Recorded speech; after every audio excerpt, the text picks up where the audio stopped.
Okay, so this is Prelude to Apartheid, Part 2. And where we left off last time was the Kimberley diamonds had already been discovered. Cecil Rhodes had slunk his way onto the scene, and they had just discovered gold in the Witwatersrand. So it's before the digging had actually started. And I was thinking that if you look down on a map of South Africa at that time, you have the Cape Colony, the Orange Free State, the Transvaal, and I think the Natal Colony, roughly.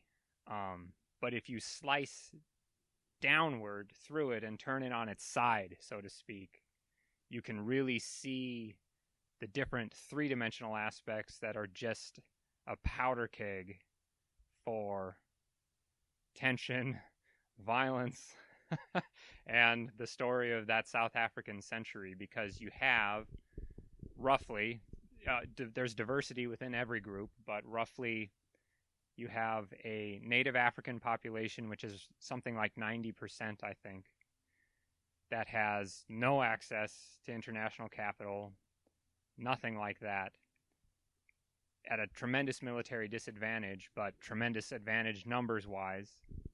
You have a Dutch Boer farming population that has sunk roots in South Africa. It's not so much interested in the broader British Empire at all.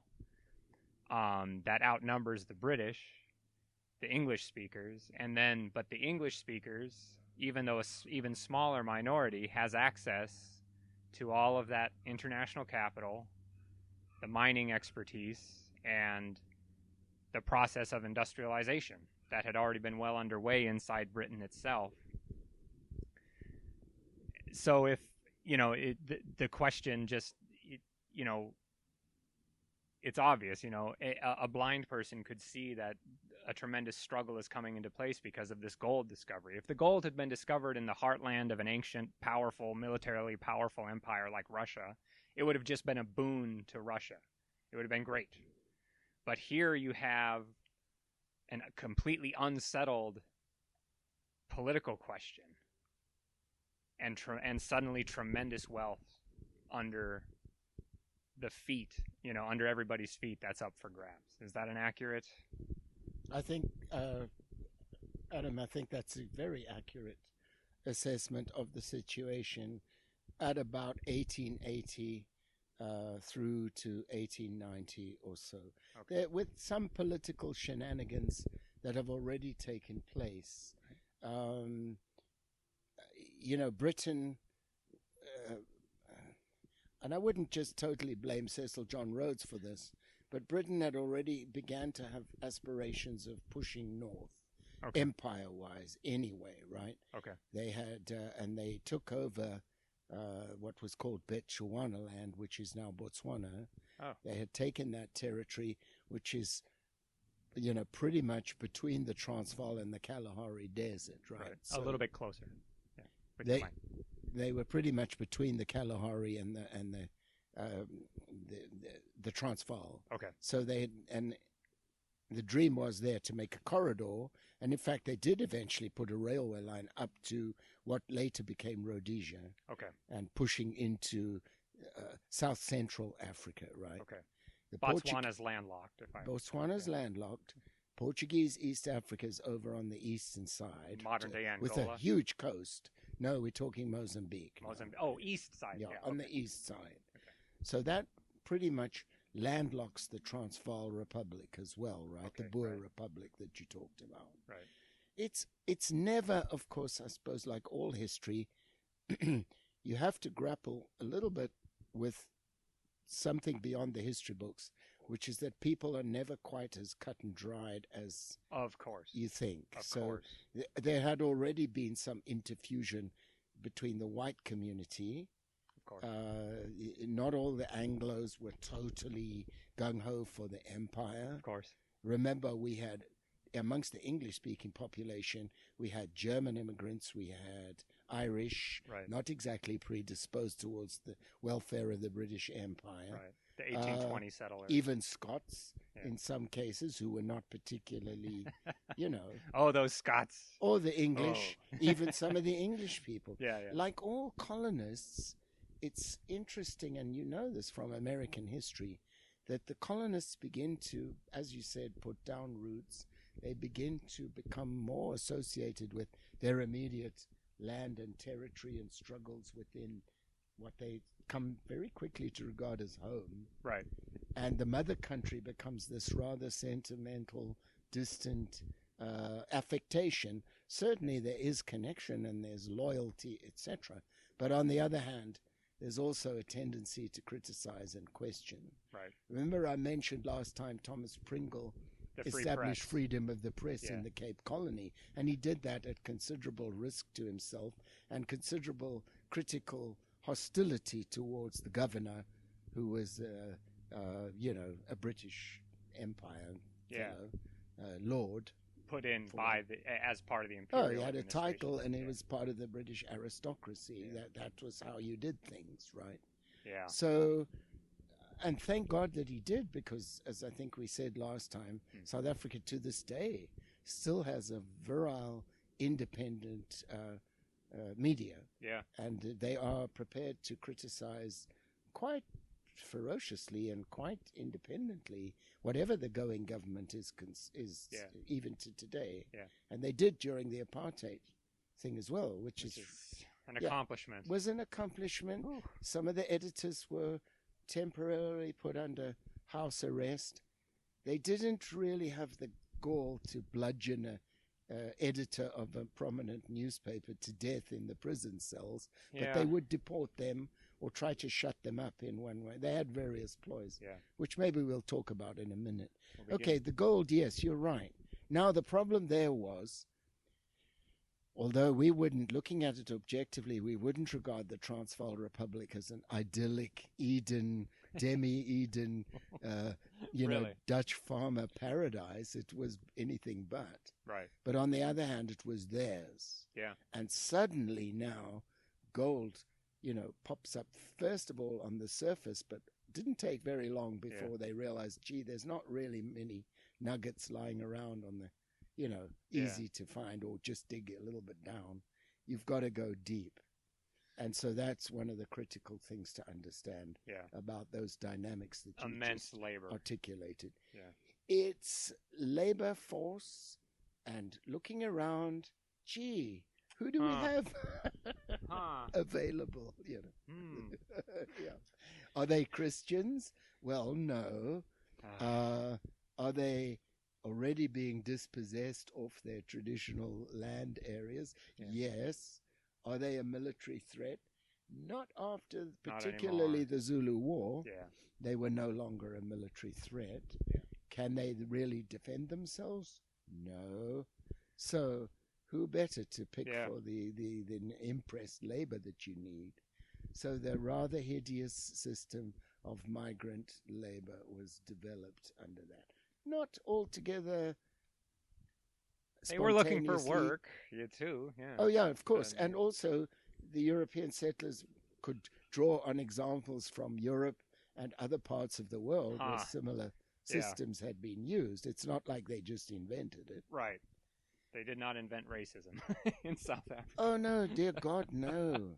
Not at all. And the interesting thing is, of course, there were always white people who were opposed to that. Yeah. We the can't racist forget that. system. Yes. It wasn't, a cut and dried deal. And the empire did abolish slavery. They The had, British that's, did, as we said, that's what generated the trek Mhm. north of the Dutch settlers. Right. And again, the Dutch settlers were ambivalent about we said that before, Yes, yeah. about the British Empire. Not completely cut and dried. Yeah. Oh, no, it did bring advantages, economic and commercial advantage. Yeah. But you know that people can live with two different scopes on reality quite comfortably. It's not that difficult, Sometimes it That's seems it. to be the normal human condition, Yeah, quite honestly. We can trade and we can sell our agricultural products to the Cape Colony and we can hate them at the same time. Yeah. It's not that tough for people. Honestly, the Right. whole thing of cognitive dissonance, Right. There I you think go. they're Yeah. I think that phrase almost takes it too seriously. Like, that's just what being normal is. Yeah, Is cognitive dissonance. yeah, hey, the human, you know. I drove by here and passed I agree 40 with you. homeless people Sure. on the way here. They were Yeah. my countrymen. Yeah. Okay. Yeah. No, I didn't do anything about it. Okay. Yeah, South Africa. So, yeah. One, in a nutshell, was all about cognitive dissonance for sure. Yeah. Dissonance. Sorry. Okay, so the gold. There's first a trickle, and then gradually, I think you could almost call it an avalanche. It was a lot of gold. Of people coming in. Oh, people coming in. Yeah. Right. And the Dutch people called them outlanders. Right. There was this ambivalent relationship because everybody likes a place to sell their agricultural produce to. Yeah. You know, so as Joburg and the Gold Reef cities began to expand, Right. you know, it was an ambivalent deal. Also, quite a lot of the Boer farmers, you know, suddenly there was a job that would pay you, you know, 5-6 times as much as working on the farm. Yeah. And for youngsters, that's always a lure as well. Otherwise, you know, the Afrikaner system was very patriarchal and very authoritarian. Yeah. So you could see that a young man would chafe under his dad's dominance or his older brothers, right? Or even his older brother. The church was huge with them. Yeah. So there was a lot of religious constriction, etc. It's a rather stifling, you know, social and spiritual puritanical. Yeah, very much so. And also dedicated to this idea, no, we must stay away from this unclean growth that's happening in the cities. Yeah. You know, dancing girls and brothels and saloons Bars. and wild, you know, Yeah. minor behavior, etc. Right. You're very familiar from the American, Oh, yeah. Jeez. like Klondike and Yukon and all of that stuff. Yep. Same kind of thing. Then there were the more prim and proper Uitlanders coming in, usually became the mine owners or the mine managers. They came with capital. Yeah. They came with And money. they wanted to also impose civilization on this whole mess, right? Right. So you had the civic-minded wanting to start building what I would call, in a sense, London on the veldt, right? Okay. You know, well, I Yeah, see no, it- sure, yeah. that's pretty much what I grew up with, you Oh, know, okay. because Well-meaning. they just yeah. translated a lot of values from merry old England onto the new colony, right, in Yeah. a way. Yeah. So we had civic buildings that were designed in kind of neoclassical mode, and schools were established which were very much modeled on the old British school system. Well, I mean, this is the height of the Victorian age, Oh yeah, right? Like right. that's pretty. Yeah, no, this is- absolutely. Okay. And you only have to scan the names of the suburbs that we grew up in. I'm talking now in the northern side of Joburg. Johannesburg. Yeah. Yeah. Norwood, Bramley, Sandringham, Sydenham, Kensington. Oh, it's cut and pasted, just literally. Pretty much. Yeah. Okay. There's a certain concession to Irish and Scottish romanticism. So we had a suburb called Killarney, and we had another suburb called Buccleuch, and we had another suburb called Blairgowrie, and another one called Athol. But they were all, you know, designed to reinforce this idea that the Englishman's home is his empire, kind of thing, you know. Wow. Okay. But yeah. that came, We want to make the world England. you know, not entirely. I mean, there was a certain amount of assimilation, I think you could say. Also, the Boer population, being quite parochial, didn't assimilate other immigrants into their flock very readily, Okay. right? Yeah. Yeah. So the Portuguese, Italian, German, and others tended to gravitate to the English-speaking Okay. community. And even quite a lot of what we call anglicized Afrikaners in South Africa. Oh. Okay. If you look at the surnames, it's usually a dead giveaway, right? Right. Yeah. Yeah. And, of course, they got teased by the later nationalistic Afrikaners for having kind of sold out. Right. They had crossed the line, you know, they'd become, Collaborators. Yeah. Oh, I mean, yeah. No, maybe, absolutely. yeah.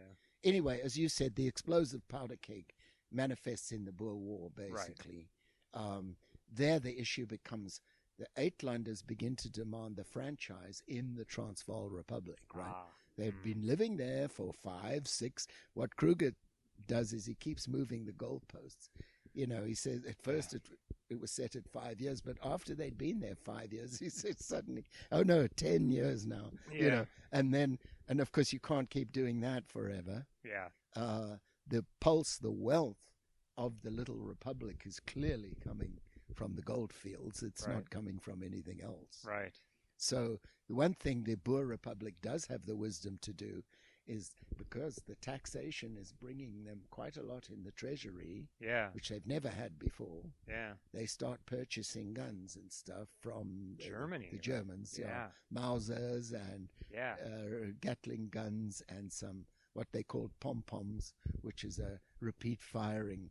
I think it was about I don't know if it was a 20 millimeter, but it was something fairly substantial and dangerous. Yeah. Plus importing a certain amount of professional expertise to go with the weaponry as well. Yeah. So they weren't entirely country bumpkins. They were also it was. we're going to have to make some moves to protect ourselves here. Yeah. And one thing led to another. I mean, a lot of Oh God. arguing back and forth, negotiations. There'd be a settlement and then it would break down. Yeah. There'd be a border incident and it would break down. You know how it goes. Everybody can feel it coming. Oh, yeah. But they don't want to cross that abyss. Yes. So there was a dancing around the edge. There was a lot of that for a while. Yes, that took about maybe 10 years. And you could probably write a book just about those 10 years before the Boer War. Oh, people have. Yeah.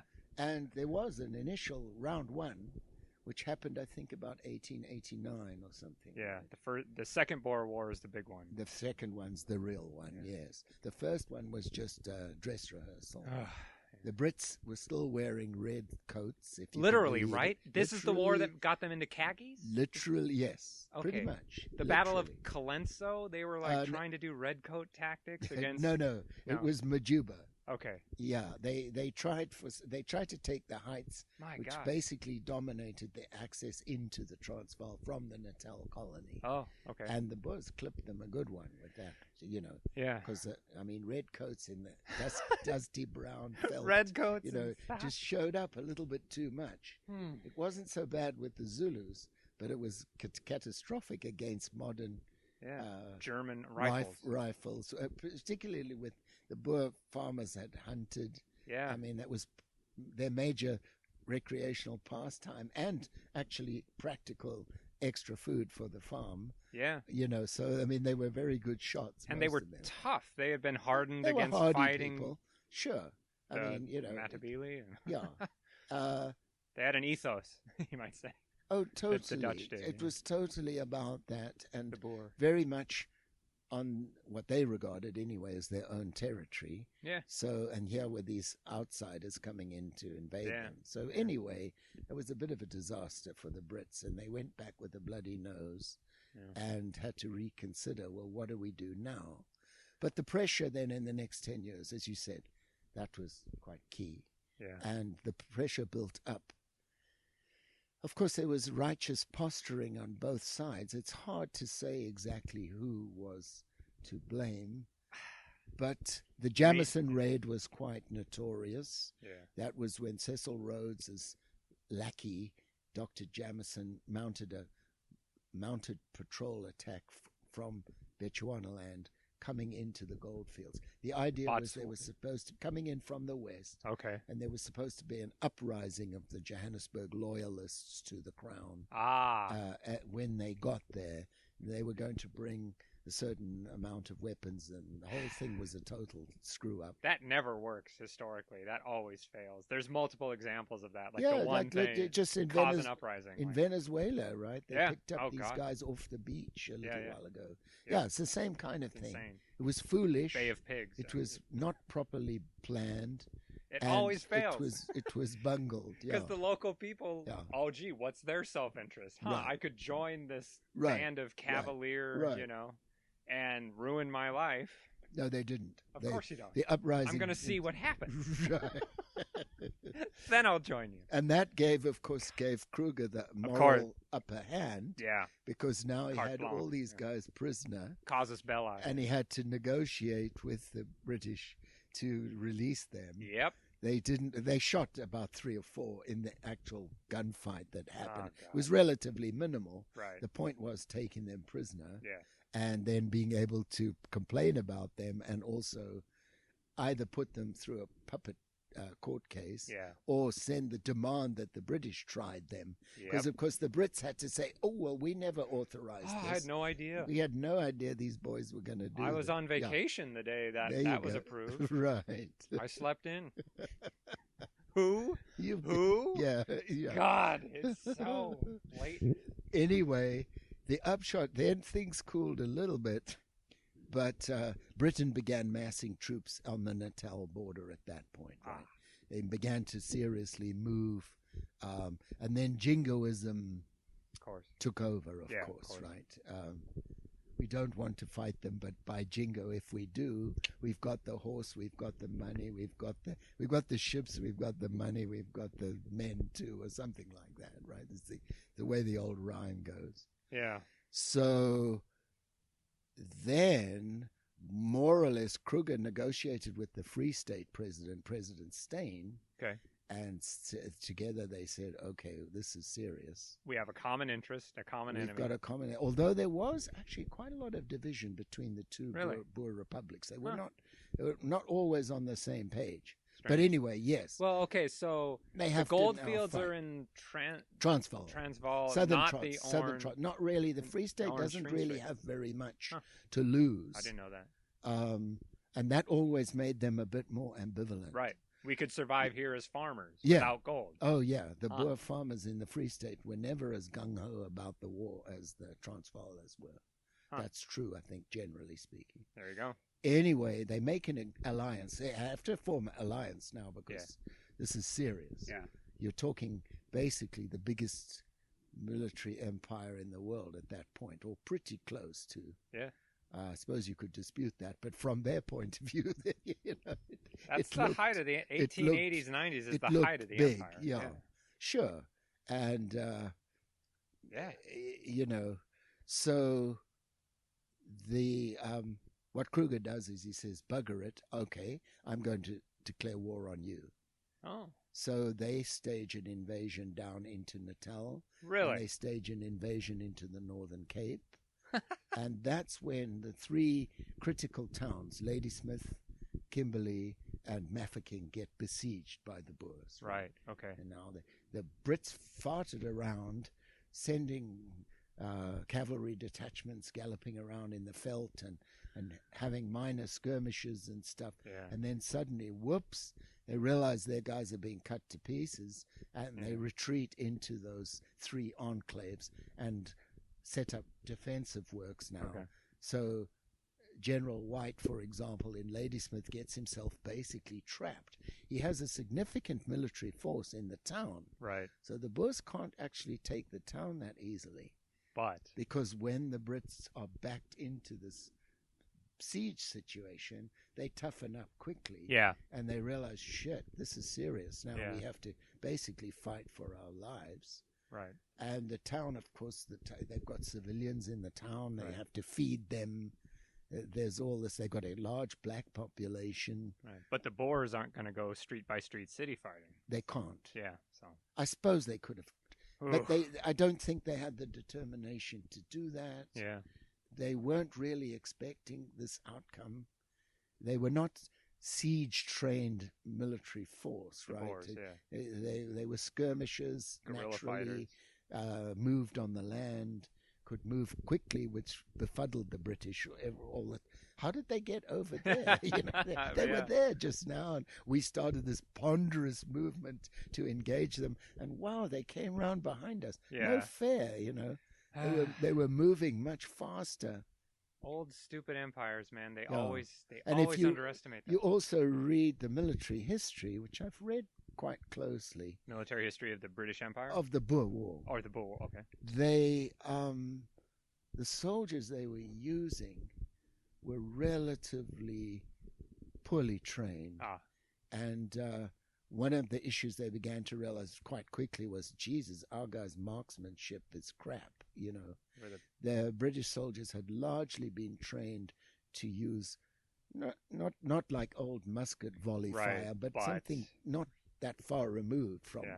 The idea was you fired a couple of volleys and then you went in with the bayonet, right? Well, that, I'm afraid, against modern guys with Mausers that could hit a man at snipers every 800 yards, or maybe even further. You know, that just wasn't going to do it. You weren't going to be able to close with an enemy like that. Over open terrain. Just melt back. Where they were quite skilled at concealment. Yeah. And also, there were a couple of significant things. One is that you can fire artillery barrages on men like that, but you don't actually kill very many guys, right? Right, because they're fairly dispersed. Yes. Yeah. And even they did dig trenches. Yeah, they dug concealed dugouts and so forth. They weren't stupid. Yeah. So, you know, it wasn't so easy to... There was a fascinating... To range them out. In New Zealand, I think it was like the second Maori War or something. Oh, yes. The Maori... There's these little tiny echoes from the future. The Maori were very good at defensive works, just from their own indigenous warfare, fighting each other. Things called pa, and there was a battle against the British that essentially resembled World War I, 50 years before World War I. Yes, yes. They dug trenches in the forest, and like they were hiding in little dugouts, and the British went in and got a bloody nose. So you can see the technology for the ideology of warfare and the set ways of thinking are resisting where the technology is pulling it. And you just get these little vignettes, these little, it's like shining a flashlight in a dark room of like, oh, this is what's going to happen, even though I can't think clearly about the whole big picture. Strange. One of the realities of the situation, though, was having achieved their initial advantage. The Boers. Yeah. What were they going to do with it, right? Yeah. Take 3 British cities. There's a South African writer who later wrote stories, one of which is set in the war, and he sets it in this commando that's going to the siege of Mafeking, right, from the Transvaal. And the one young bucko says at one point, after we take Mafeking, we'll go over the sea and invade England, right? And right. It's done with tongue in cheek, of course, but it does articulate exactly the futility in the long run of the Boer cause. Yeah. In terms of the paradigms that they were fighting by, in terms of their political objectives, which in a sense couldn't really be clarified, because what were they trying to achieve, Well, you can think of the American South in that sense. Like if they had simply been fully defensive and said, all we want to do is make it not worth the Union's time. Yes. Just bleed them until they give up. That's the best objective you could have, and so Lee invading North, that was the worst decision he could make. It leads to Gettysburg. But, yes. in a way, it's not even a good parallel, but it maybe not wholly irresponsible to compare the American South, an aristocratic, farming-based, agriculturally based, white ruling class with a big black subpopulation. No, it's very similar. With the Boers, there are many analogies between the two wars. I mean, all the Boers wanted was to be free and to be at the left alone, and on top in their little corner of the world. Right, but of course, in the long run, in the greater arc of history, it's basically kind of impossible for them to do that, right? Right, but who cares about the arc of history when I'm here to make money by exploiting other people, partly? Yeah. And there were free Boer farmers who were not all, aristocrats, so that's not what I'm saying. Oh, no, God, no. Right. No, there were even some who collaborated with the British. Yeah. I mean, it's complicated in that sense. Of course it is. But essentially, having done that, the British now were given a severe bloody nose, if you like, Yeah. and they had to regroup. So then, ponderously, inexorably, and slowly, they start their march up from Cape Town. With a They huge change- army, it's like 400,000, They right? changed their supreme commanders a couple of times, which, of course, Kitchener usually became... happens from there. Yeah. Roberts takes over the major thing. okay. And they still continue to fart around in Natal for a long time, disastrously. But basically, they're beginning to push the Boers back, right?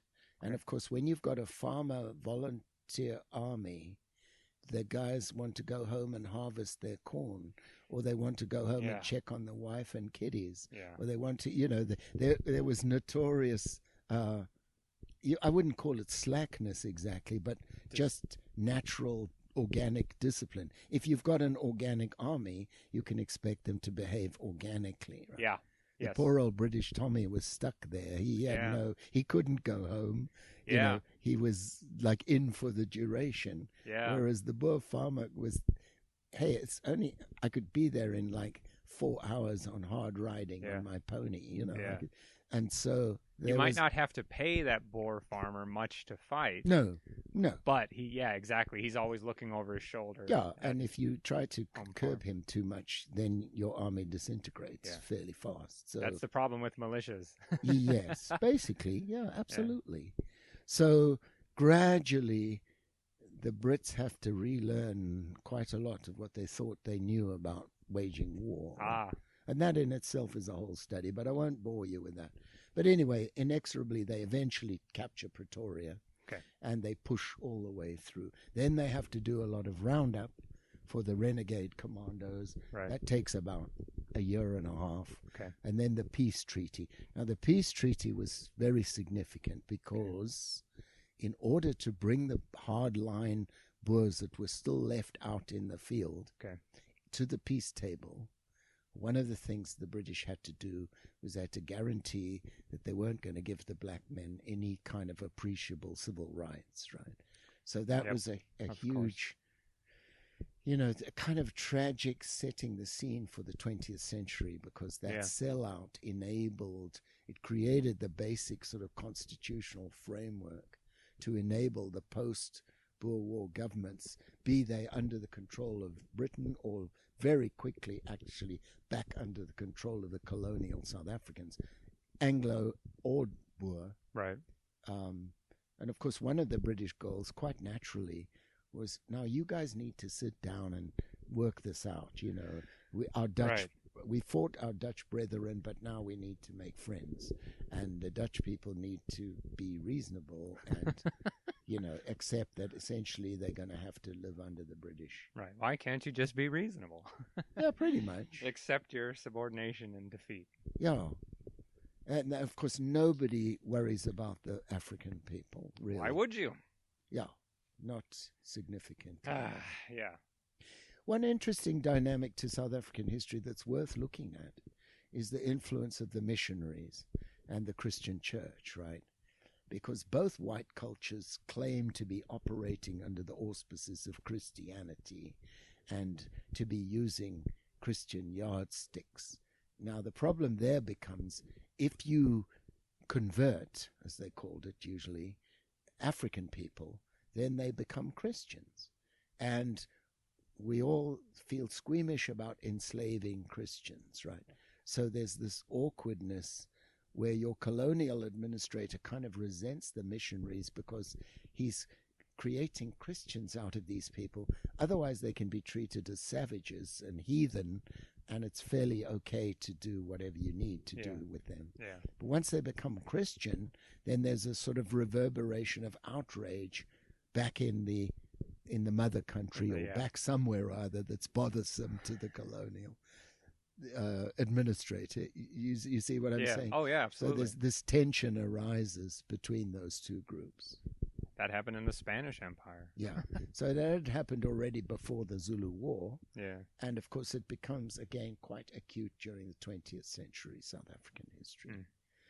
One of the things that the Christian missionaries do, they establish schools for African people. And they believe in this mission of quote, civilizing Right. them, right? Right. So that means education, amongst other things.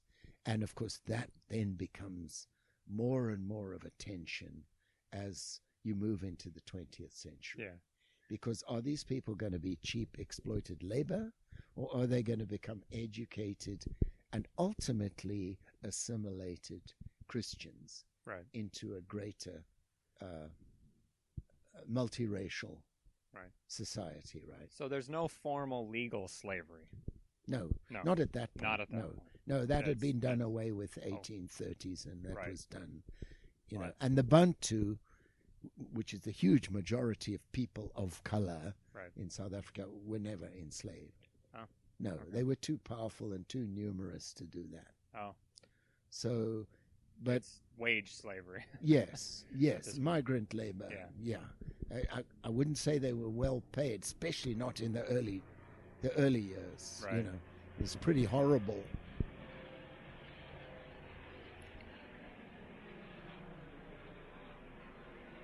There again, the wages of a farm worker would be pitiful compared to what a miner working in the mines got, yeah. relatively speaking. A black farm worker versus Yeah, a black miner. right. So yeah. relatively speaking, there was a lot of temptation, pretty much from the get-go, to Yeah. move towards the big reef cities, you Yeah. know, where there was opportunities. And of course, at first, there wasn't apartheid system No. that they okay. So what the Brits moved towards doing is forming the Union, and the Union is actually declared South African Union. yes, in 1910. Okay. And the country is given Dominion status, the Okay. same as Canada. Okay. So it becomes a self-governing colony, if you like, Okay. with still under the crown, and the policemen and stuff still have crowns on their cap badges. Right. But the country is now running its own parliament, and it sets its own laws. There's no imperial administrators being sent in. No, They're- not after 1910. Okay. That's No, important. there's a British High Commissioner or something who Something of a figurehead. something of a figurehead, essentially, yeah. And that's where people like Cecil John Rhodes and others have a lot of power and influence, right? It's sort of an aside, but the gold mines, this isn't, I'll say this, I've been to Potosi in Bolivia, the richest mountain in the world, where all the silver came from. Wow. And a very interesting dynamic is that in the mines, underground, in the mines themselves, it's something of a different universe, and the miners the miners, mostly indigenous, but there were also some African slaves, but it's such high altitude that it didn't really work to bring in black African slaves because it's too high, whereas the local indigenous people are adapted to that altitude. Yes. It's the worst place I've ever been. It's kind of like Auschwitz in the Alps. God, That's it hard. sounds dreadful. It's hard. It is. It's insane. Yeah. We should do a whole episode on it. But Yeah. in the mine itself, it's kind of this alternate universe where an indigenous person is more free the moment he goes underground because the Spanish don't go in there. Yes. They'll die. They'll Yeah. disappear. And also there was some opportunity to do some of your own mining. Okay. You could maybe find a really rich silver vein, and some of it's going to make its way into your pocket once you've made quota. I don't think it's like that with the South African gold, right? It has to be really processed because it's kind of dispersed geologically. You have to crush It's the not ore. like you can knock off a chunk and put it in your pocket. No. I don't think so. Yeah. No. So it has to be heavily processed, and all that is probably owned by white interests, right? For example, in the diamond mines, they have a system, and they've had it for years, where as the miner clocks out at the end of his shift, he goes through some sort of X-ray machine or whatever to make They're sure hiding it. he hasn't secreted a 24-carat chunk that he found. But with gold, no, it would be pointless. Yeah. They have to crush a ton of ore to get about an ounce of gold out of it. So that's very rich. But it's dispersed. Still, and the process, of course, was transformative, right? We have these huge mine dumps all around Joburg and other reef Oh, cities where yeah. the slag is poured off from the process. Yeah. And Wow. they're actually quite toxic because cyanide was used as part of the Yeah, chemical leaching. reduction process. Yeah. And these huge crushers have to basically pound this granitic rock into powder in order to dissolve the gold out of the process. Yeah. So, of course, there's a huge industrial surface process. Yeah. But I have been down a working gold mine, and it's interesting what you said about alternative universe, because when you actually get down there, and of course South Africa was notorious for the deepest shaft mining in the world. Deepest, yeah. Some of them go down to 14,000 feet. The one we went down, I think it was about 10. Yeah. But it's interesting, you go down in this cage, and it's a wire box basically, you could see out. Yeah. And you pass a thing painted on the rock shaft, saying you are now passing sea level. And Joburg was 6,000 feet above sea level. My so God. we'd already gone down 6,000 and then went down about another 3,000 or 4,000, I think. Incredible. And then it's like something out of Mordor or some strange, I don't know, Nibelungen something, because... Or a Hieronymus Bosch painting. Yeah, these people are riding around on these trains, these electric trains. There are rails going down all these tunnels. Yeah. And these spooky, it's got lights everywhere, of course. Right. And air shafts where the air's being pumped down it's from very the hot, surface. right? But it's hot. Yeah. And when you get to the actual working face, then it's extremely unpleasant because it's cramped, and the guys literally have to sort of sometimes, they're almost in a crawling condition as they work on the rock face. They drill these things with jackhammers and then stick dynamite in, and then there's a siren goes off and they evacuate the face and blow, and then go back and shovel out all this stuff. Unbelievable. And you've got these cocoa pans which travel along cocoa pans? We called them cocoa pans. I don't know why, but they were like trolley things connected in a train, and they load each one with ore. Oh, okay. It's like a huge bucket thing of ore. Wow. Probably takes about 2 tons for each trolley. Yeah. Okay. And they pulled together, so they go out on rails. Yeah. To the central thing, and then have to be hauled to the surface, right? You have a railroad network 10,000 feet below the surface. Oh, yeah. No, absolutely. It's incredible. It is amazing. But there are whiteys down there supervising, and the foreman and so forth are whites. I've actually bought dynamite on the open market. Potosi is the only place in the world where that exists. I was there as a tourist, as a student, so you do it as an affectation. You buy it and then you give it to a miner. I see. It's just something you're supposed to do for tourists. Okay. But they don't have railroads and stuff like that. It's still like hand mining. Everything's pulled out by hand. That's unbelievable. I've seen photographs. So it looks horrific, but I never have, and probably never will, experiencing anything like that again. No, I'm sure. God. No, conditions for Black South African miners have improved. Oh, sure. Oh, my God. There was a constant effort to the do-gooders and the reformers, of course, were always pushing for better conditions on the mines. Yeah. And I remember when we toured as schoolboys, they, of course, the fellow taking us round assured us, like he showed us the clinic and the regular, of course. And they get recreational football fields on Sundays, and there was mine dancing entertain the tourists, and so on and so forth. So there was an attempt to ameliorate and to nurture. But one of the sort of tragic things was that these were all men, and they were taken miles away from their actual homeland, and their women and their kids. Yeah. So, and you're confining them essentially in what amounts to kind of barracks. Yeah. Yeah, workers' barracks. So that was a whole sort of subculture in itself, right? That they created. Yeah. Now, in the early days, as African people gravitated to these cities, locations were established. They were called townships, or they were called locations. Okay. and they were where the blacks were allowed to live, right? Right. So you had shanty towns. Because Johannesburg wasn't a pre-existing city. Oh no, It Christ, was. it's built from whole cloth, the Yeah. whole thing. No, absolutely. Okay. There was just rolling veldt with some hills Yeah. and some scrub.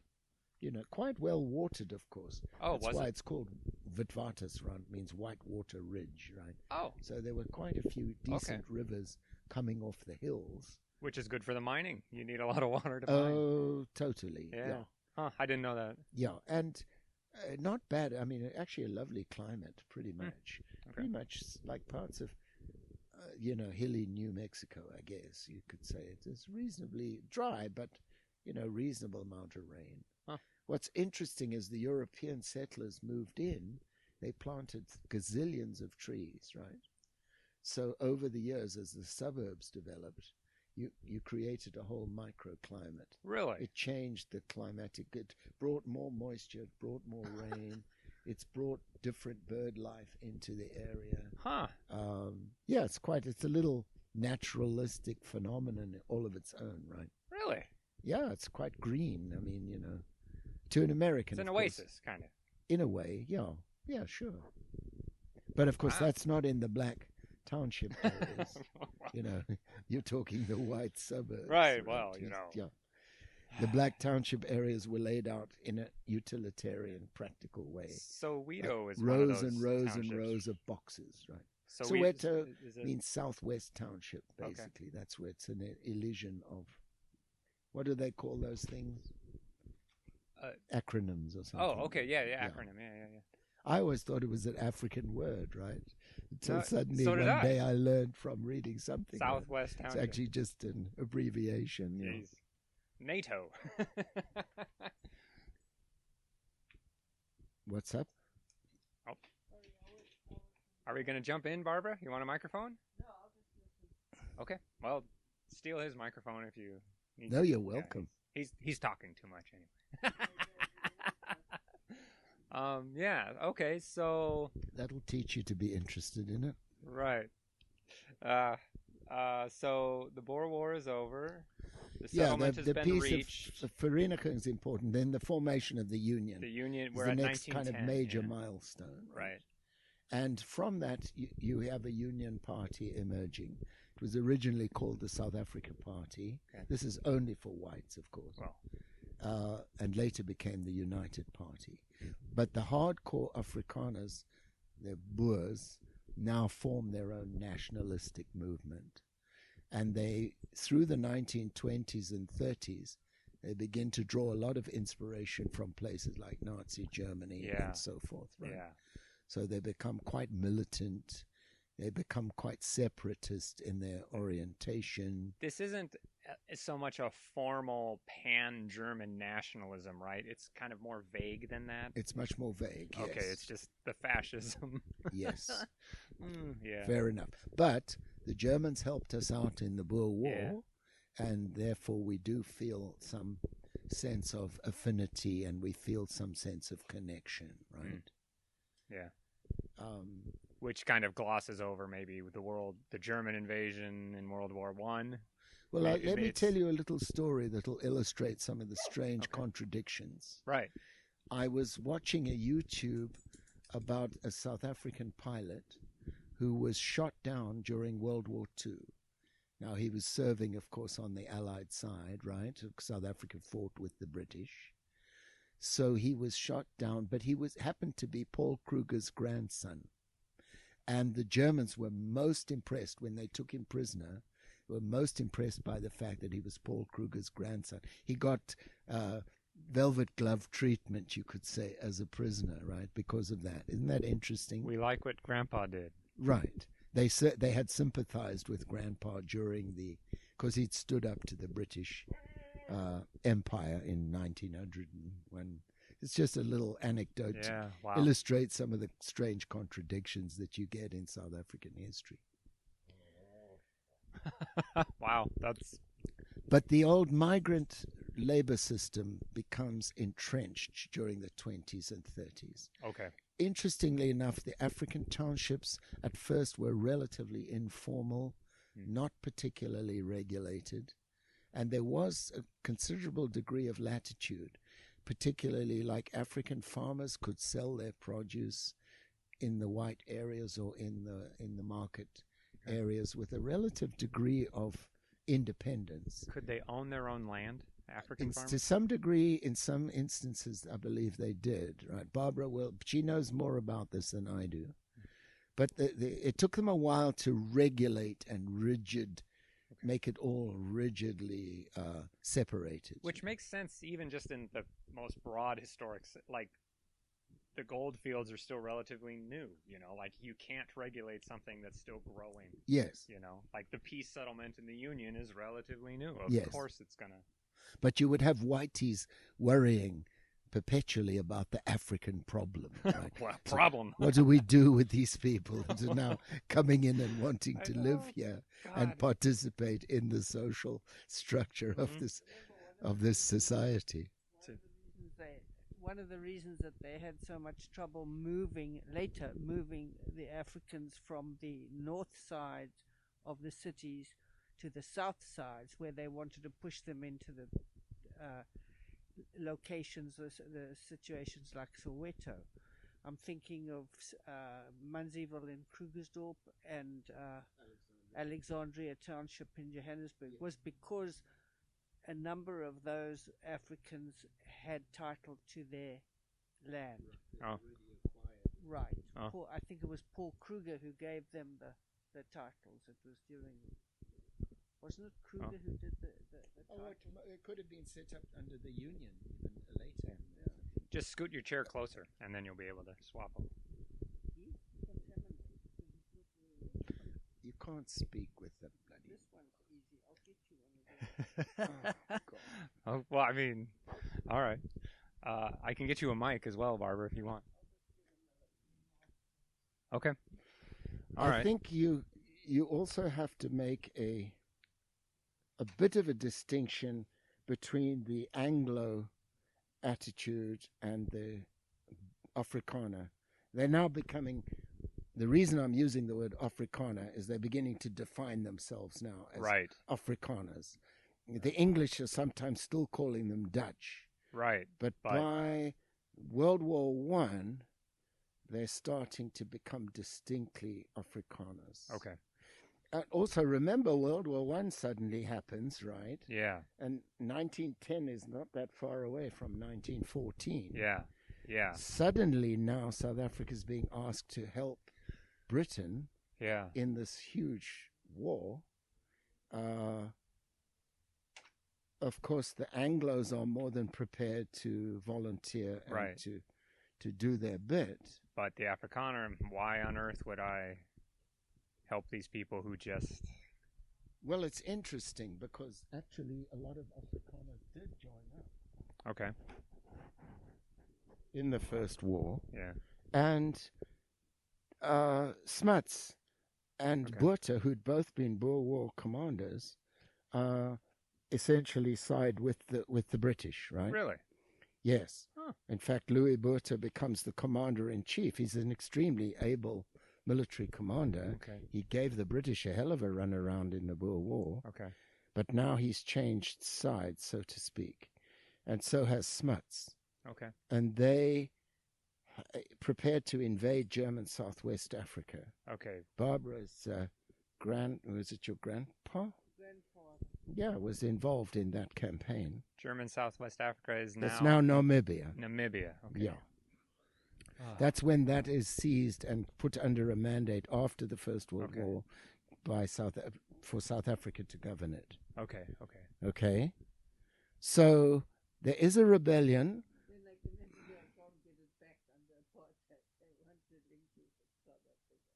Yeah, right. Suddenly the whole dynamic changes. Right. But there is a rebellion by a Boer general who says, bugger this, we're not fighting for the British. Okay. And that has to be put down. So there is actually, those guys are rounded up. And again, they have to be treated delicately, but they are basically, the rebellion is broken up at that point. This is more of a zooming out question, but yeah. How bad was the feeling between the Anglos and the Boers after the war, because it was a nasty war. Yes. But at the same time, at the end of it, it seems that the Anglos and Boers find themselves roughly on the same side against the blacks in the country. No? Yeah. Yeah. There was a hardcore nationalist group, right, that formed, and those are the guys that Pete's talking about. They were put down eventually by the more moderate Afrikaners who were prepared to work with the British after the war. But at a local level and an interaction between individuals, whites, was there a lot of bitterness, or was it something more kind of let's not talk about this sort of thing? I would say it's more of the latter. Really? Yeah, generally speaking, because there's quite a lot of intermarriage. Okay. There's quite a lot of social cooperation on the basis of my farm has to survive and your farm has to survive, so let's work cooperatively. Okay. The English are still largely in the towns and cities. Okay. They do bring the technological, the business, the educational enterprise to the country. So they're more townies, if you like, compared to the farming population, which are still largely Afrikaners. Okay. But again, even that's a generalization, because in the Natal colony, for example, the farmers are about 50-50, English and Afrikaners. So actually, collaboration begins socially, I would say, relatively early after the Boer War. But yeah, as Bob said, you've got to factor in the hardliners, the unforgiving, the bitter component, right? And that's exploited also by this rising nationalism movement. They choose to dwell on the more obnoxious aspects of the war rather than let bygones be bygones. Right. That's the group that actually comes out on the other side. That's the group that comes out on the other side and becomes the apartheid nationalists. Okay, and they've been influenced by fascism. Like the U.S. Yeah, exactly. And I mean, the irony of it, to really, really zoom out, is that sort of fascistic element seems almost, it's so infuriating, but it's almost more of a rhetorical device that gets out of control than any personal, this is what I experienced, you know? Yeah. Of course, there are examples of somebody who's like, well, I was beaten by a cop, or like I was sent to a concentration camp, or my father was. Yeah. But then the other aspects of the hard right, it's just a rhetorical device. Like they're fighting their own imagination. They're getting lost in their own rhetoric. It's very frustrating.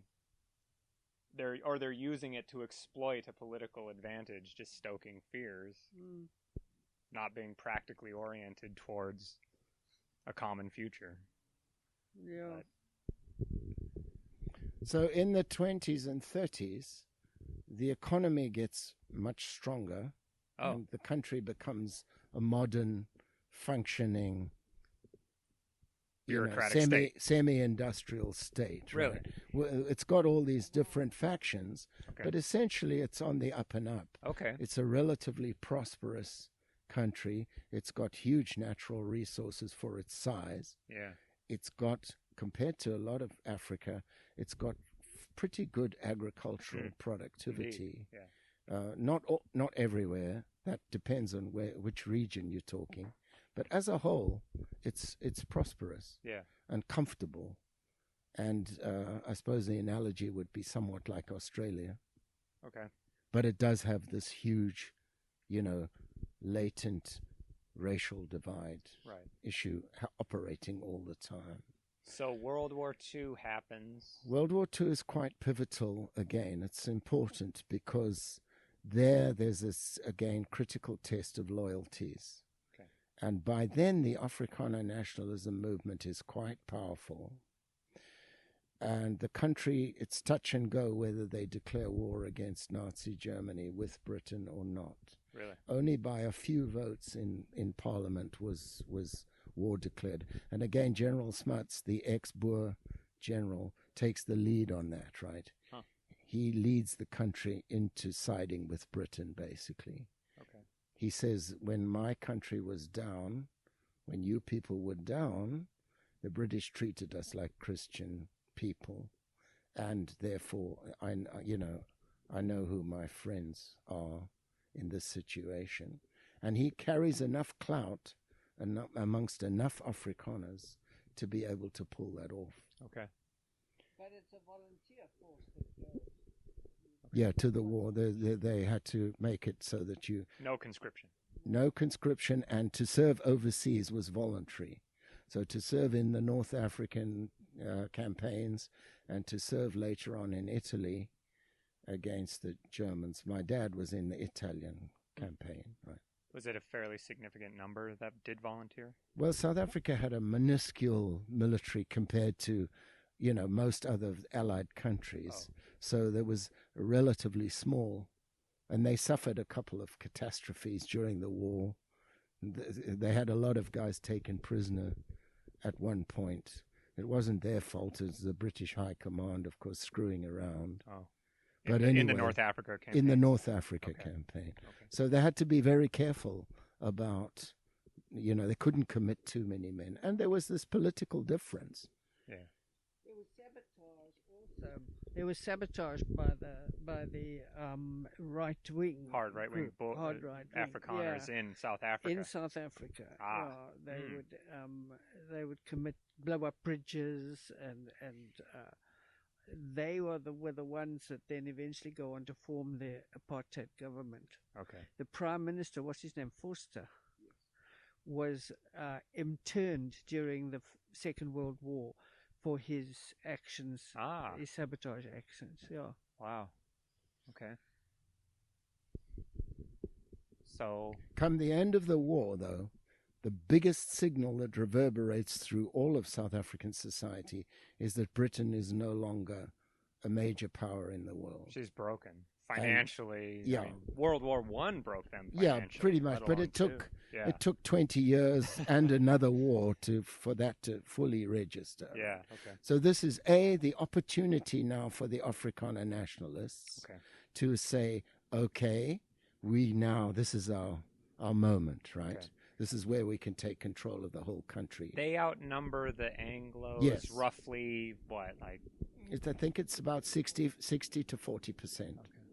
Of the whites. So of the white population, yeah. So, and then secondly, Britain's about to give India independence. That's not lost on the white South Africans, right, at all. Up until that time, consciously or subconsciously, the whites have been maintaining white supremacy due to their membership in the empire. Yeah, okay. Do you see? Now it's time for And now it's time to break away and set up white supremacy. Yeah, it's at not. home. It's so to speak. not just about Afrikaner nationalism. Right. It's also about we have to protect our dominance here, right? We can no longer call upon a greater authority to come in from outside to sort things out one way or the other, right? So there's a sense of beleagueredness that dates from after the Second World War. Just as Gandhi was active between World War I and II in South Africa? India. No, Gandhi was in South Africa for a while. For a while, yes. He actually advocated, I think he helped to establish a ambulance service during the Boer War. Oh, before World War I, maybe. Yeah. I've been to the cell. Yeah, he was arrested. He was a troublemaker. And I think he went to India, was it just after the First World War? I'm not sure. Somewhere around there. Okay. Yeah. He'd actually supported the British in the First World War. Yeah. And not in the Second. Yeah. Which I think is kind of the wrong way around, but anyway, that was his choice. Yeah. Okay, so So that's important because in 1948, the Afrikaner Nationalist Party essentially wins the election. Okay. They get enough of a mandate from enough white voters to take over control of the government. Right. It's a big shift. Yeah. To most whites, particularly the English-speaking whites. Okay. They did not expect it. Yeah. But quite a few English people also, I think, voted for the Nationalist Party too, Yeah. because it's this thing of we're all whites together, right? We have Right. to maintain dominance. Right. And we're But- here now. Yeah. And that's when they start with formalizing a policy of segregation on a more structured, a more systematic, legalistic. This is now going to be, they promulgate various laws which are going to make apartheid more rigid and more inflexible. And it's formally put in like 1949. Or it just Starting from the 1950s. Okay. It takes them a while Okay. because there's old vestiges of stuff from before, Right. like legalistic things, protections. Believe it or not, black people actually did have some protection under the law and stuff, right before. Yeah. And there were certain things. And the so-called colored people, because remember, Right, from the Indies. They were Indonesia. well mixed race. Right. They had the right to vote in the Cape. Yeah, things like that had to be done away with. Also, African students were attending the predominantly white universities. Right. So that had to be stopped as well. And remember those missionaries I talked about? Yeah. Right? Their African schools had to be closed down and they had to be disestablished as Even well. disenfranchising people is a lot of work and a complicated mess. Why? He's far enough away. Yeah. So, okay. So it's kind of a rolling setback of laws. Not all at once, not in one package. I would say that's a pretty accurate description, Adam, generally speaking, yes. Okay. And they have to pretend a little bit. They have to maintain. Remember, South Africa is still a member of the British Commonwealth, and we're still nominally under the Crown until finally 1961, where a republic is declared. Okay. Right? There was some negotiation with Britain, but it was essentially a unilateral declaration of independence. They did not have to worry about what Britain was going to do. Not really. No. And Britain, I don't think, because we were a dominion, they didn't have the constitutional right to object the way they did with Rhodesia later on, right? Oh, yeah. When Rhodesia declared UDI, they were still technically a colony, and therefore legally under the constitution, they didn't have the right to declare. The British policy was no independence before majority rule. Okay. With Rhodesia, later on. So they couldn't really pull that on South Africa. They would have if they could have, because by 1961 there was enough opinion, both in Britain and in other parts of the world. South Africa had already become a polecat. We stunk in the nostrils of the civilized world to some degree. But the South Africans very carefully maneuvered. In 1950, they volunteered their Air Force units to serve in Korea, for example, right?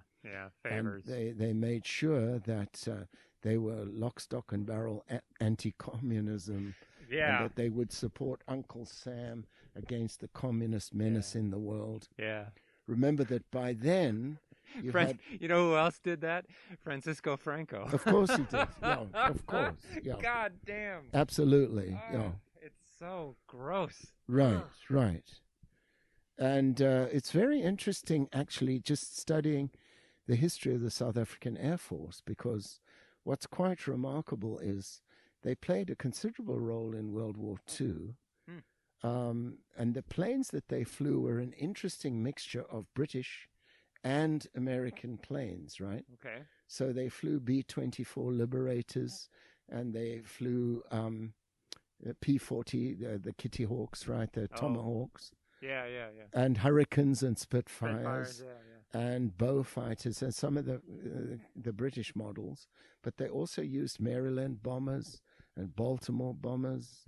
It's quite interesting because it's this diversity of mix, right? They were quite happy to collaborate with Uncle Sam, and we got along splendidly with Americans with our white racist attitudes. It wasn't a problem. It's interesting, isn't it? Yeah. And then in Korea, they flew P-51 Mustangs. There's this bizarre thing, like it happened under Reagan. Some American delegation went to South Africa and just of these like young college Republicans and produced some just insane document about freedom. And after I think towards the end of the Korean War, the Americans equipped them with Sabre jets. Oh. I remember seeing the Sabre jets when I was a kid at one of the local airfields. And of course, I was fascinated as a little guy by aeroplanes and grew up in the shadow of World War II. So I was aware of all of that stuff. So was my dad. He really like into planes. So it was interesting to me. But we were arms boycotted in the early 60s, basically. The South African military began to be cut off from getting armaments from Britain and from the United States and from NATO countries, which was surprising. When I was in the army, it was the late 60s, and we still had a lot of overseas equipment, right? Yeah. How it was getting in is anybody's guess, but... You know, there were all these shenanigans that went on about them smuggling weapons into the country one way or the other to keep their military powerful. I think South Africa is the only country I know of that had a fully functioning nuclear weapons program, and then they voluntarily turned it off and disarmed. More or less, I think, after Mandela or roundabout Mandela's time they did. Did they ever have a fully functioning weapon? Did they ever conduct a test? There was some suspicion that they had. Oh, wow. A U.S. satellite system detected a flash bang off the coast of the Eastern Cape somewhere. Really? And it was suspected that this was a nuclear test, a nuclear explosion. Wow. But it was never really verified or consolidated. Interesting. But there was a lot of collaboration with Israel, so it's highly possible. Oh, Jesus. Oh, yeah, apartheid. Yeah. A boy I went to school with, and I knew him. We weren't personally friends, but I mean, he used to ride the bus with me every morning into school, so I knew him that way. He was later arrested because he was working for the Atomic Energy Commission in South Africa, and he apparently sold secrets, atomic secrets. He didn't sell them, but he gave them to the African National Congress, right? So he was arrested and put in prison for doing. He was this perfectly respectable white suburban kid from the northern suburbs. Right? What secrets would he? I don't know. That's so strange. I don't know. It was never sort of. I never. What would the ANC do with it? I never got any clarity. Well, I suppose they wanted to be informed, if nothing else, as to what the state of nuclear weaponry was and whether they might be able to use it. I'm sure they were thinking about that stuff. Wow. You know, because you get people into a corner, God knows what they'll do. Yeah. You know? All right, so now we're at the stage of South African history that you experienced. Yeah, pretty much.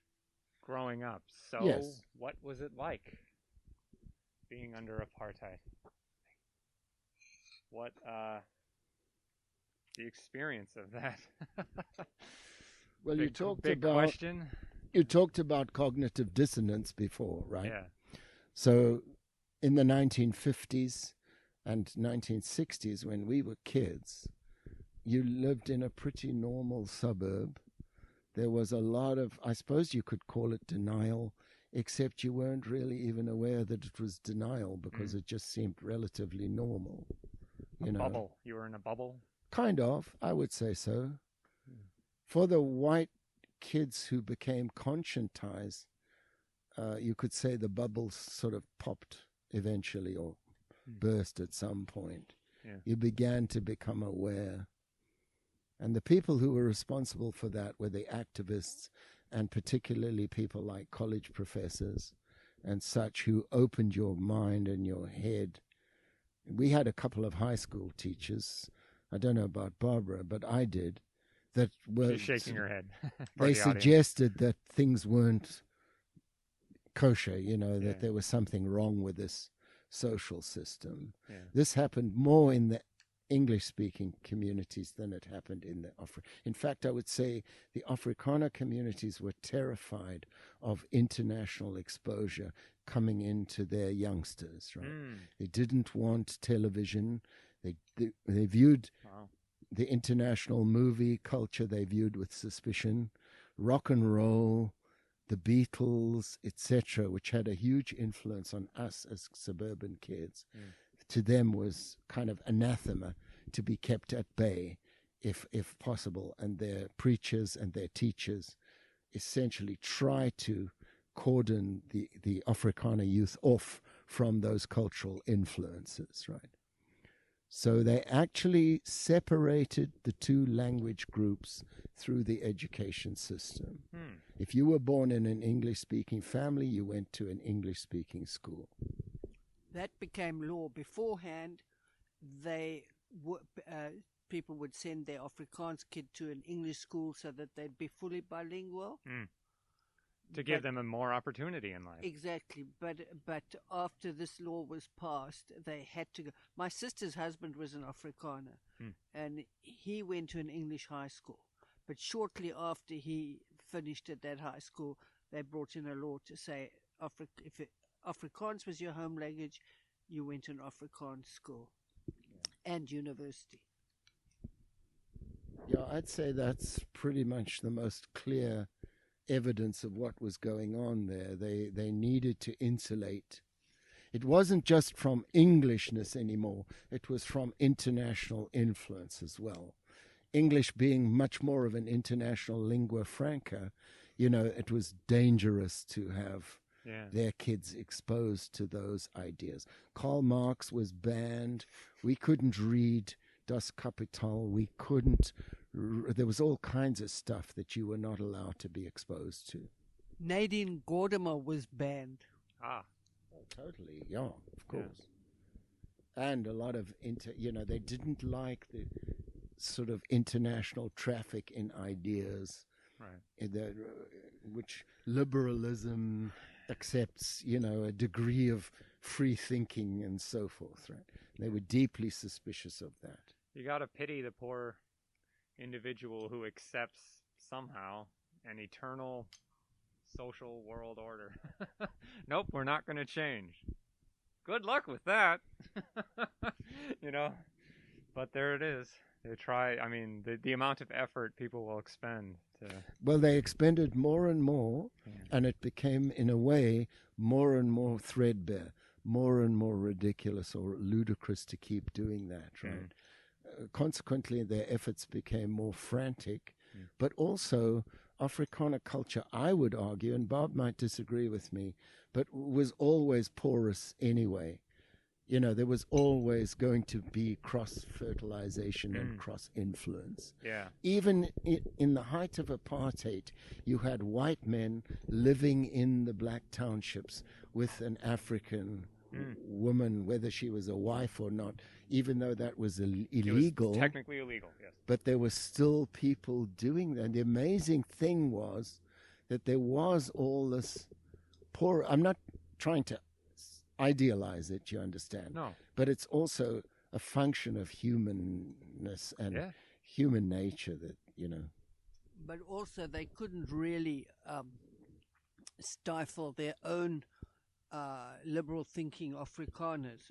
Most of the intellectuals were my two majors at college were English and Afrikaans was Afrikaans and Netherlands. And we had the premier Afrikaans intellectuals at the English university.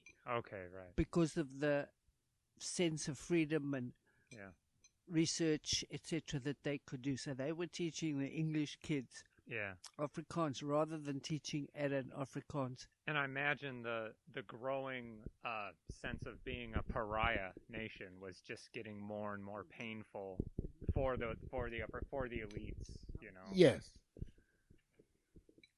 And some of them were more brave about standing up against apartheid than the English people, right? Sure. Yeah. I remember our art master in high school, an English guy, English speaking, remonstrating with us because we were complaining about the Afrikaners, how narrow they were in the ridiculous system. And he told, he reminded us that some of the strongest opponents of apartheid were actually Afrikaners, right? Which was a salutary thing for us, to point out, don't be so self-righteous. Right. Because in a way you could be passively self-righteous because, well, we didn't do apartheid. They did apartheid. There was quite a lot of that amongst the English-speaking people, yeah. Yes. Yeah. Right. They were still benefiting from the system. They were hiring their servants Yeah. and paying them a pittance. Yeah. You just ask yourself how many Americans who rail against illegal immigration go and hire illegal immigrants to mow their lawn. Yeah, nobody has cornered the market on hypocrisy. Yeah, or cognitive dissonance. Right. Just right there. Yeah, no, sure. But the English did have this pesky liberal tradition, a minority tradition, but it is present in their culture, right? And it had some hold over the particularly over the schools and particularly over the universities and academies. Yeah. And that was anathema to the government. Right. What was also curious was that Afrikaners generally had this attitude that he's a liberal, oh, well, he's an Englishman, what would you expect, So there was a dismissive thing that we were not to be trusted, right? Right. In the military, the nickname for the English guys was Soat Peel, which means salty dick, salty penis, because we had 1 foot in England and one foot in Africa. That's a good nickname. And our dick hung in the sea, right? Yeah. So there you go. We were Soties or Soat Peeler. Soties. I won't share with you all the insulting names that the English guys had for Afrikaners. Yeah. Because they were equally, of course. And I suppose people are pretty creative about that kind of thing. Yeah. And it's not altogether. It's a way of dealing with these anachronisms as well, I suppose. Yeah. People find ways to be. But the ugly side of it came when they would ban somebody. They used house arrest. They used 90-day detentions without trial. And that got worse and worse as they became, I suppose, more desperate. Yeah. They began to do and eventually under right. Yeah, we had Gestapo type cops, and we used to go to protests as college students, as university students, and there were some shenanigans around that sort of stuff. Cry Freedom. No. Oh, okay. That'll give you quite a good sense of the flavor. Yeah. Yeah. It was meant, of course, to be Shut up. Yes. But it was meant to be soft. Yeah. They don't want to actually be accused of putting people in prison. Right. And if you were a white protester, of course, you always got softer treatment than any black person did. They're not gonna give you the Steve Biko treatment. It's very seldom. It did happen a couple of times, but it was more the exception. There were a couple of, but nothing like. Because all this time. Of black activists that were died in prison. Yeah. Yep. Fell out of the 6-story window, slipped on the soap. Oh, that was a favorite, wasn't it, Jill? Slipped on soap, he said. He suddenly fell in the shower for some reason, right? A whole bunch of guys slipped in the shower. What were they thinking? You gotta not laugh. God. Well, the horrible thing was the sort of creeping nature of it. It got worse and worse. This is what's so terrifying to me about America today. Exactly. That's what can happen. And it sort of comes upon the society in a kind of gradualist, they pass this, oh, well, it's not so bad. Not so bad. And they were past masters at taking away with one hand and giving a little bit concession here and there. And they did that right through the 1980s, right up until Nelson Mandela was release, pretty much. By the end of the 1980s, the apartheid system was finished, basically. It was disintegrating, and they were having to make all sorts of maneuvers and wiggles and concessions. So black people could actually go to cinemas with white people, or they could have mixed race dance clubs. Yeah, we'll do away with these petty things and still try to keep the overall architecture of separation. Right. Because basically everybody wants to be separate from each other. Black people don't want to come and live in your neighborhood, and they don't really want to marry your daughter or whatever. Right. So we had all those kind of painful rationalizations. And it's so, I mean, to play the devil's advocate, like privilege and accumulated capital and property will usually do the job for you completely passively. Like, well, your ancestors won this war against Mexico, and well, that was 150 years ago. To make it formal, to try to enforce it, of course it doomed itself. Yes, the curious thing is to think about the what ifs. Yeah. What if they had gone with a more progressivist, like a gradual enfranchisement of the African people? Which I have to admit, I would have supported that.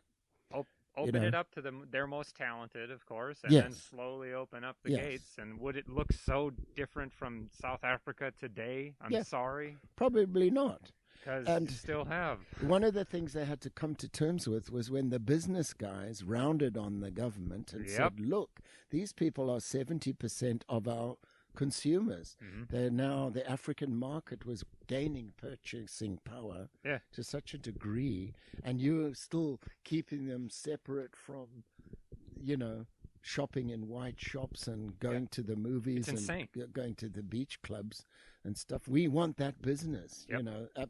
seriously. I mean, that's part of it. You know what? Christ, even ancient Sparta had to eventually, we're running out of Spartiates. Right. We had Perioiki and Right. Hetairoi. Yeah. That's not the word, but We can't keep ourselves can't do it. exclusive all the time. yeah, No. even they open up, and then Yeah. the helots eventually got free. But it's just In contrast to the United States, one of the things I'd have to say yes, about the white South Africans is an incredible minority yes, in comparison to white America, and So their paranoia is a little bit more understandable, if you like. and contrast even South Africa, the white minority, with the Rhodesian white minority. Yes. I don't know. I know very little about the history of Rhodesia, but something that vividly stands out to me is it's like 1 out of 20 were white, and so as they tried to hold on, they lost control of the countryside. Yes, of and course. had to basically hop with helicopters from one gated armed community to Yes. the other. Yes. Damn. At some point, it's like, am I going to live here or am I going to get burned down in Yeah. my gated community? That's a tenable situation. Oh, man. You can't possibly keep that going. Any regime that sits there and has to ask, any regime like an apartheid regime that has to eventually go to housewives and bakers and janitors and say, here's a gun. Yeah. You're going to have to defend yourself to defend your privilege. It's not going to happen. No. It just can't be done. Yeah. It's so insanely stupid to bang your head against that stupid brick wall, and we're always doing it. Mm. Humans. Yeah. So. So, in conclusion, where does South Africa stand now Well, yeah. is an interesting thing. The Yeah. whites, of course, always sang the song of, we brought civilization, we brought industry, we brought Railroads. these people, were savages before we came here. And, it is true that it is one of the most infrastructure-wise and in terms of running a modern state, Mhm. it's probably one of the most sophisticated countries on the African continent Socially developed, yeah. in many ways. Yeah. partly because of all the painful lessons that the country's been through, as much as anything else, and the fact that it does have, advantages. But now, of course, that they're open to the rest of Africa, that's also posing a huge issue in itself. We've got refugees from Zimbabwe, from Somalia, from Angola, Nigeria, etc. The lure of that relative prosperity has also could be the dead weight that pulls South Africa into the abyss, in a sense, right? And now you have some. The country was under Mandela, it was doing very well, and even Mbeki wasn't bad. He sort of held it together, although he had some crazy ideas. But when Zuma came in, Zuma has absolutely devastated the country through fraud and cronyism and just plain stealing. They have just absolutely the corruption. They're looting. They have looted the country dry, and now Ramaphosa's in, and he's actually a good guy, and he's a good businessman, and he's cut of the sort of Mandela cloth. That's who he. Mandela actually wanted him as the next VP rather than Mbeki. I'm not quite sure why that didn't happen, but he can't fight. He's having a terrible time with the fight against corruption. Had COVID not hit, had this bloody pandemic not hit, he may have been able to pull it off because he had so much white support. The whites really rallied behind him, and they had high hopes for him. But at the moment, it's looking pretty grim because the economy's tanked. The economy is just devastated. He coped very well in the early days with the pandemic, but it's overwhelmed them at this point. They're having to rely on all kinds of international grants and aid. Oh, I didn't know that. Yeah, I thought they were fairly wealthy. I mean, maybe relatively wealthy, they but are not relatively wealthy for Africa. But the airline has defunct. The what's the electricity? Eskom is that's their major utility power supplier, and it's been fleeced of anything it had, so that's deeply in debt. I mean, the country's in bad shape. Great. It's strange because, like, in the sense of historical injustice, like I read a book about the hyperinflation in Zimbabwe, and I would fully support a democratically mandated and competently implemented, legally sound method of giving land from white, historically white farms that was unjustly taken in the first place to black farmers in a situation like South Africa. But I would not want to see it done the way it was done in Zimbabwe, where it, like, hey, you just destroyed your agricultural sector. With Mugabe, you know. It was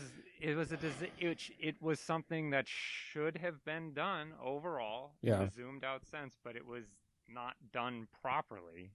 And so even in the most pragmatic sense of it did more harm than good, Great, you do need to redistribute land out of big white owned former plantations, a legacy of, historical injustice, but not like that. And that argument is ongoing in South Africa. Yeah, it is. You got white South Africans fleeing to Russia, things like that. It's not good. Well, historically, of course, there was a huge disproportion between land ownership. The whites dominated something like 70% of the agricultural land, and plus also residential areas and industrial areas. And the Bantu people were left with about 13% or something. Right. In those dotted separate Swaziland, homeland, things like that, which are reserves, really. Yeah. They're reservations. Yep. Right? Oh, no, it was a disaster. But The blacks used to own land. They used to have their own land. right, that's what I was saying about But the they woke early up one morning days. and Yeah, the law had changed. Yeah. They were disenfranchised and kicked off their land overnight. Yeah. Their photos of From them- apartheid. Yes. Yeah. in this the- is actually even pre-apartheid. pre-apartheid. This is pre-apartheid. She's talking the What's his name, 1910s, the guy? 1913. There was the Land Act. Yeah, but what's the? I'm reaching for his name. The black fellow who wrote those books. The early, not Latuli. Bugger, Saul Plaatje. That's who it was. Saul Plaatje writes about this exact experience Yeah. in the early 1900s, where they wake up. Still under British control. Yeah, Okay. they wake up one morning and they cannot own land anymore, and they kicked Yep. off their land. Yep. And their photographs of them with their bags and their little oxen and donkey Yeah. trailing Goddamn. along the dirt roads Yeah. after being kicked off, looking for somewhere to settle. I mean, it's just horrifying. Yeah. Well, how else do you create your migrant labor pool, Yep, right? It Exactly. has to be coercive. Yeah. You have to force people to work in the mines and Yeah. force them to work for the white people. Or you could pay them very well. Or you could, yeah, right. No, not such a good idea. No, I know it's kind of horrible, isn't it? We tread the same paths. Yeah. Because it's so goddamn easy. It's like that first shot of heroin, like, hey, look at all this profit I'm making. And it's like, Yes. you're right. You will do it. But even, I mean, it's poisoned from the very beginning. Like, just whatever you do, don't do that. Well, I have had discussions about South Africa with youngsters of a communist persuasion. And of course, they would argue that it's all about economic class, right? And it's all about capitalism and the evils of capitalism. Which is a simplistic way of seeing the world. Well, I try to argue that yes, but it's also about race as well, right? You have an unholy combination of different factors operating. Yeah. So it's not just about sort of economics and the capitalistic thing. Right. And people also had, white South Africans of both cultural groups had an innate sense of manifest destiny, of privilege through their so-called superior civilization, and so they could also hide behind this idea of bringing a civilizing mission to Africa, right?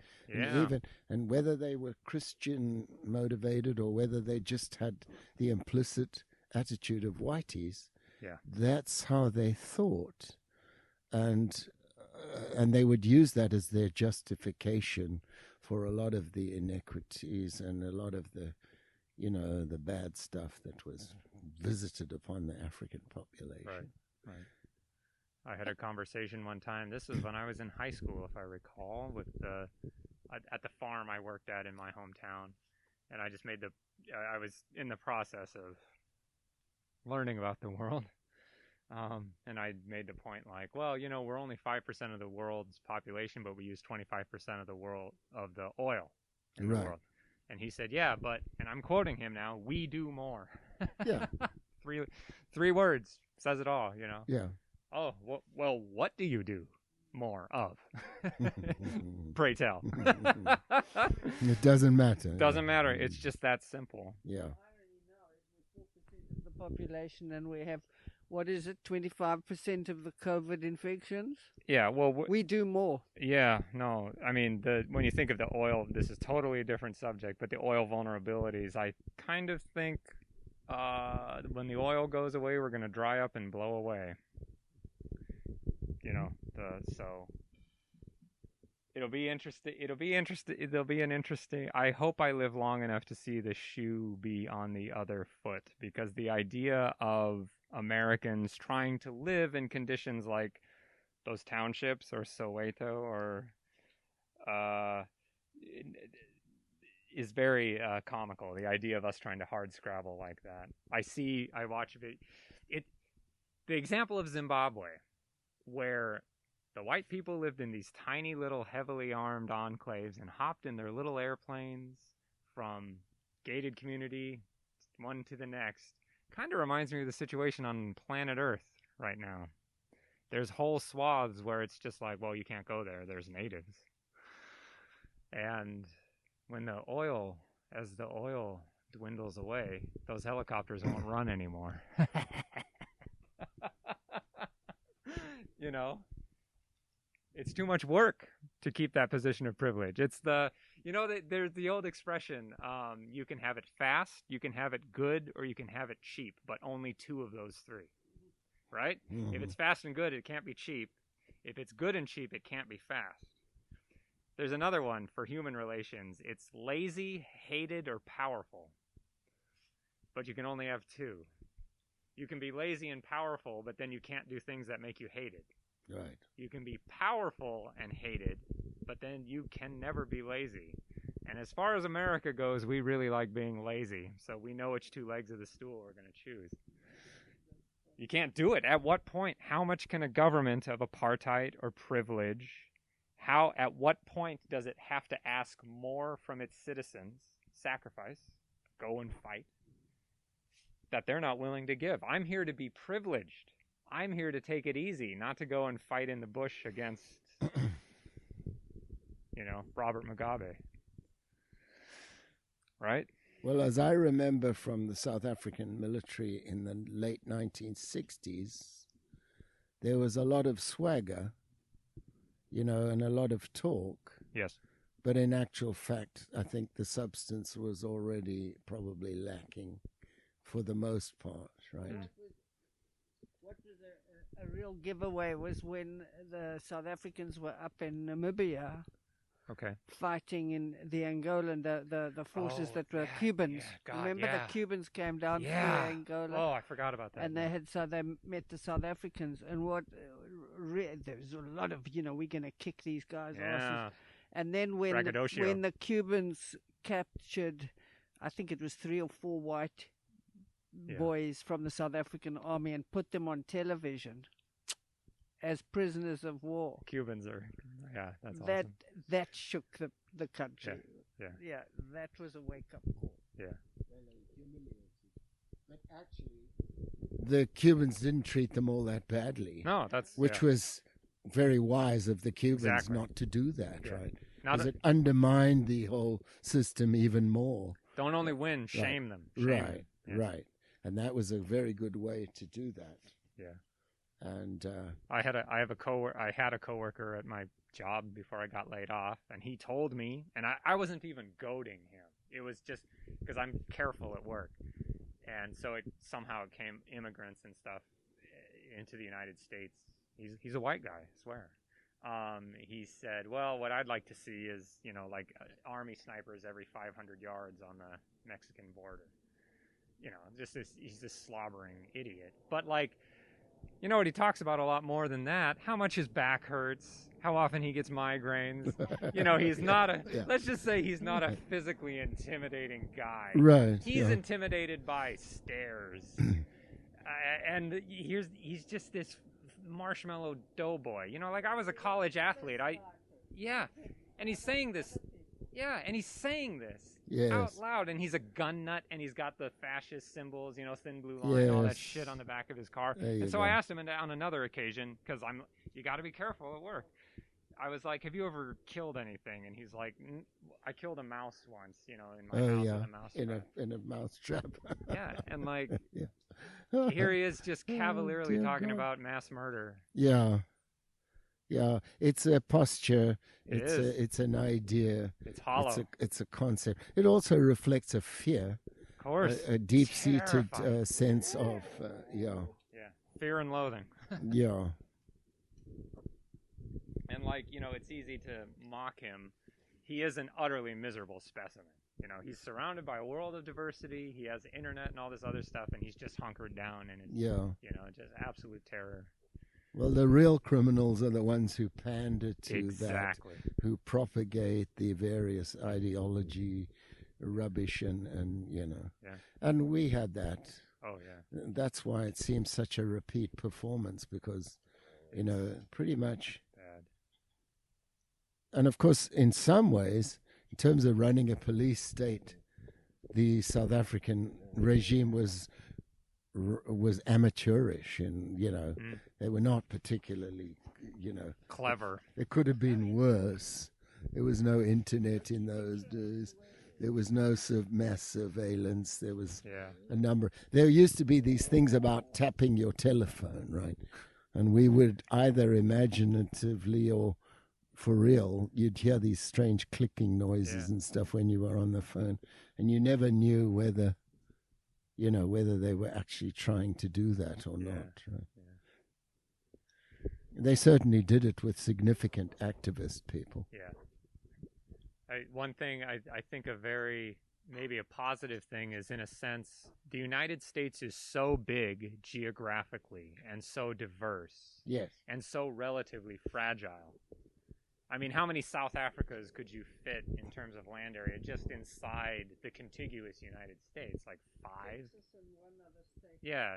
It's so that, in a way, this is a very rough analogy, very broad brush, but the U.S. is closer in itself to the British Empire, like delicate enough that I think the ruling classes, nobody's really willing, let's hope, thinking about the nature of the Republican Party, let's hope this is the case, but nobody's actually willing to lunge and try to seize political power and impose a type of racial thing like that, and instead will sort of passively let history do the work, because black people are not the majority in this country, and try as they might, I don't think white people could ever actually feel as threatened in the United States as they felt threatened in South Africa to close ranks. I don't think you could force. It's too big. The United States is too big for a central government to try to enforce a formal system like that. Well, based on your observations, and I hope to God you're right. Yeah.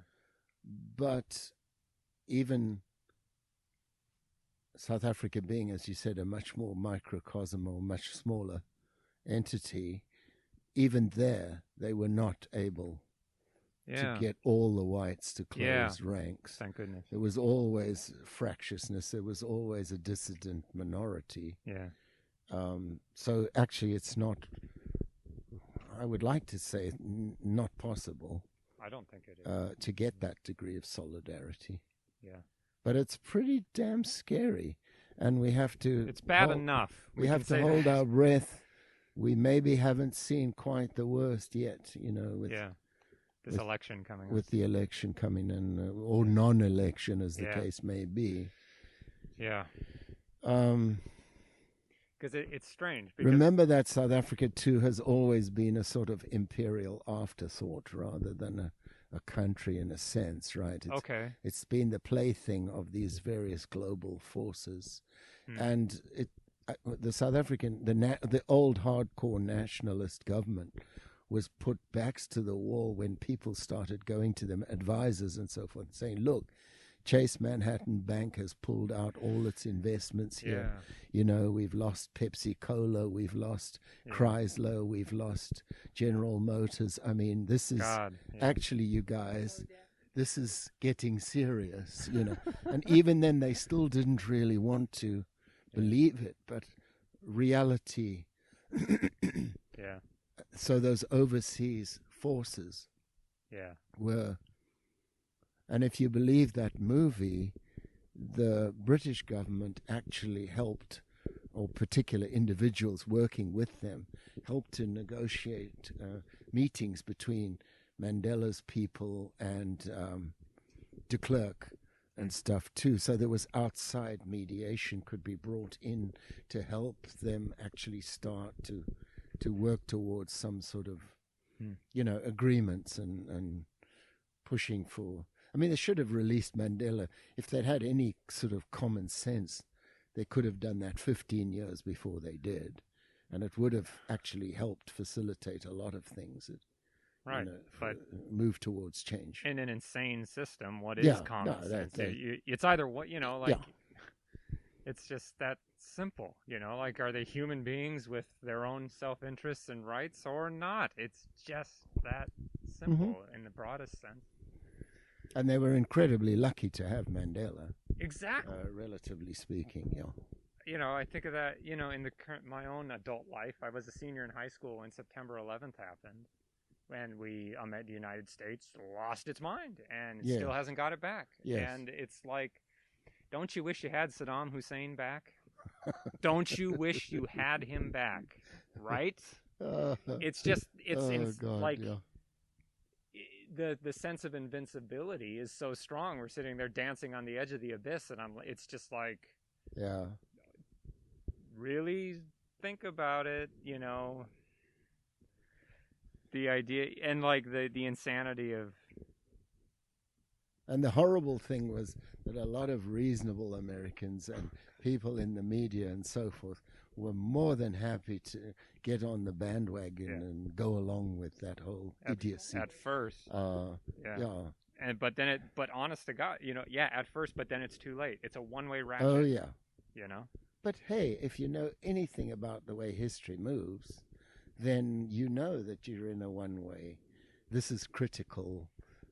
You don't support this because it's going to lead to all of this mess. Yes. And they're still like the blind leading the blind. Yeah. Anyway, Adamo. Yeah, that's a good place to stop, I think. Okay, bud. Signing off. Thank you.